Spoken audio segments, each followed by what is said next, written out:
22 फरवरी क्या होने वाला है बड़ा घेराव, अधिकार और भेदभाव के खिलाफ जन चौपाल से उठी बड़ी आवाज। नमस्कार, आप देख रहे हैं DDNRST। 22 फरवरी को प्रस्तावित कार्यक्रम को लेकर जन चौपाल का आयोजन किया गया, जहां लोगों को उनके अधिकारों और सामाजिक भेदभाव के मुद्दे पर जागरूक किया गया। सभा में वक्ताओं ने कहा कि अब समय है संगठित होकर अपनी आवाज बुलंद करने का। RSS मुख्यालय के घेराव को लेकर रणनीति और समर्थन की अपील की गयी। सूरज गौतम ने लोगों से अपील करते हुए कहा कि समानता और न्याय के लिए एकजुट होना जरूरी है। वहीं अमित गौतम ने अपनी दमदार कविता के माध्यम से समाज में व्याप्त भेदभाव और अधिकारों की लड़ाई को शानदार तरीके से प्रस्तुत किया। कविता ने माहौल में जोश भर दिया और लोगों का उत्साह बढ़ा दिया। क्या 22 फरवरी को दिखेगा जनसैलाब? क्या बदलेगा हालात? नजर रहेगी सबकी। पेश एक रिपोर्ट। सरकारी आंकड़ा बता रहा हूँ शरद यादव, भारत में जो फर्स्ट क्लास नौकरियां होती उसमें 79.2% कब्जा ब्राह्मण एंड तत्सम ऊंची जातियों का। सेकेंड क्लास में 90% है और जो सेकेंड होता है वो 5-10 साल फिर फर्स्ट हो जाता है। हमारे लोग कहाँ नहीं है। विधायिका में पूरा अब लग रहा होगा कि SC/ST के 131 संसद जाते हैं चुन करके। अरे वो लोग उनके मानसिक गुलाम है, वो पार्टी लेवल के गुलाम है, वो बात तक नहीं अपनी कह पाते संसद में। कैसे कह सकते? तुम्हारे प्रतिनिधि गुलाम है, कैसे कह सकते हो? फतेहपुर में करीब 20 लाख से ज्यादा जनसंख्या है और फतेहपुर का एक संसद, यानी मैं फतेहपुर का आंकड़ा बता रहा हूँ, 20 लाख वोटों का एक संसद बनता है। 20 लाख लोगों की ताकत जिसके अंदर है उसने उसको गुलाम बना दिया। हमें ऐसे गुलाम लोगों का भी साथ छोड़ना पड़ेगा। डॉक्टर बाबा साहेब अम्बेडकर ऐसे लोगों को कहते हैं कि ये लोग पूना पैक्ट के द्वारा निर्माण हुए दलाल और भड़वे हैं। मैं नहीं कह रहा हूँ, बाबा साहब कह रहे हैं। और हम लोग उन दलाल और भड़वों को संसद जी, विधायक जी, जिला पंचायत जी, तमाम जी, अरे जी कह के उनके इतना जी भर गया है कि वो पता भी नहीं चल रहा वो। ऐसे लोगों का साथ भी छोड़ना पड़ेगा। ऐसे लोगों से लगातार सवाल भी करने पड़ेंगे कि तुम लोग आवत हो, जीत के जावत हो, हमें कुछ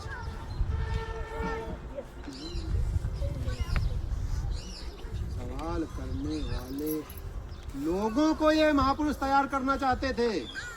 सवाल करने के लिए 1848 में इन्होंने विद्यालय खोला था। मान सम्मान स्वाभिमान जिसके अंदर होता है वो सवाल करता कि अरे भाई हम भी बराबर है, तुम भी बराबर हो, हमको काहे कम मिला, तुमको काहे ज्यादा मिला।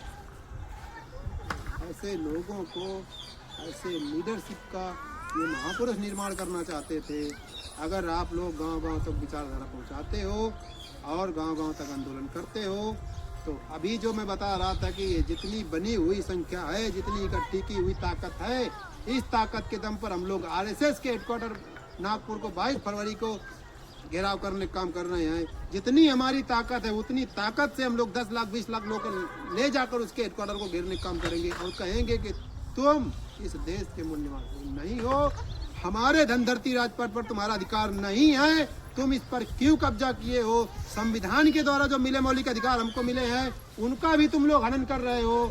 सब जगह तुमने कब्जा कर रखा है। अब हम लोग जग रहे हैं।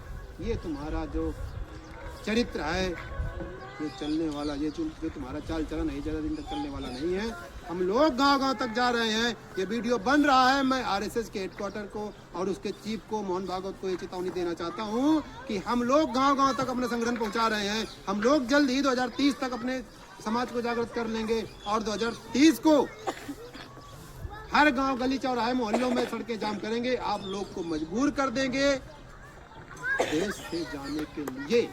पहली बात, देश में रहना है नहीं रहना है हम तय करेंगे। हमारा देश है। अगर इंसान का पूत बन के रहते हो तो तुमको यहाँ पर रहने दिया जाएगा। उसकी पूर्व शर्त है इंसान का पूत बन के। वो पूत जो तथागत गौतम बुद्ध कहते थे कि मानो मानो एक समान, अगर तुम समान रहना चाहते हो और तुम्हारी जितनी जनसंख्या उतनी हम आपको हिस्सेदारी देंगे, उतनी हिस्सेदारी लो। 3.5 का अगर 3.25 कोई करता है तो हम अपने आदमी को भी दंड देंगे कि हमारे महापुरुष कहते थे, जो वो समाज निर्माण करना चाहते थे, समता, स्वतंत्रता, बंधुता और न्याय पे आधारित समाज निर्माण करना चाहते थे।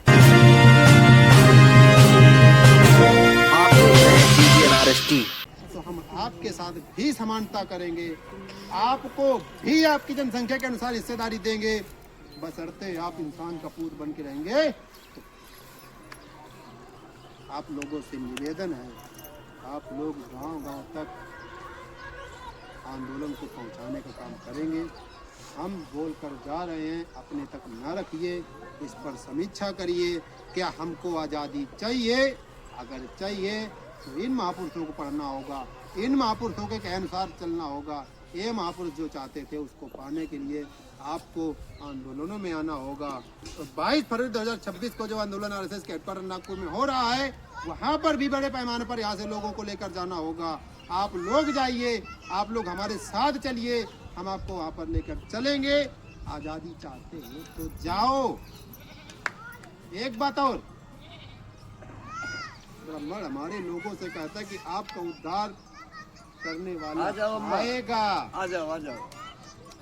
आपको उद्धार करने वाला आएगा। डॉक्टर बाबा साहब अम्बेडकर कहते हैं कि अपना उद्धार खुद करना पड़ेगा।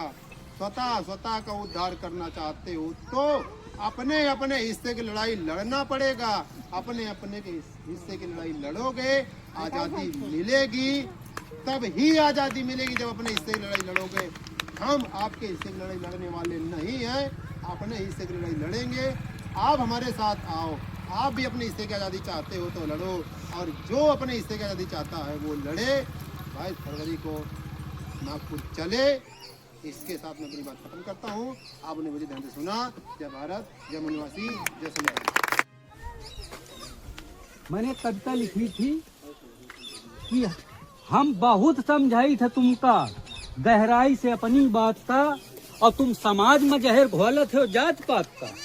हम बहुत समझाई थे तुमका गहराई से अपनी बात का, और समाज में जहर घोलत हो तुम जात पात का। अब मेरी एक बाड़ी ये समझना कि यहाँ जितने अपने आप को लंबरदार समझते हैं कि जब ट्रेन की भीड़ में बैठ के घर से सेतुआ पिसान जऊं बनवाइन और लेके गए, तो हुन नहीं पूछे थे कौनी जात बिरादरी का आदमी है, तो भीड़ में बैठ के आराम से खा ले हैं, चाहे बासी खाना धरा हो।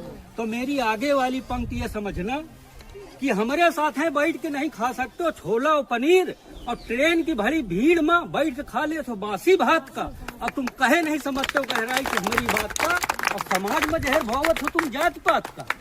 अब एक बात और एक समझना बात, यहाँ हो गए तुम बीमार और नसन में खून चढ़वाए, और अस्पताल में कहे न पूछे आए कौनी जात का है, और तुम न कहे न समझो गहराई से हमारी बात का, और समाज में जहर बावत हो तुम जात पात का। सारी अकड़ तुम्हारा अस्पताल में धरी का धरी रह गए, तुम जान गए हो ना तुम अपनी औकात का, और तुम कहे नहीं समझते गहराई से हमारी बात का, और समाज में जहर भावत हो तुम जात पात का। यहीं से मैं अपनी वाणी को विराम देता हूँ। जय भीम, जय भारत, जय संविधान।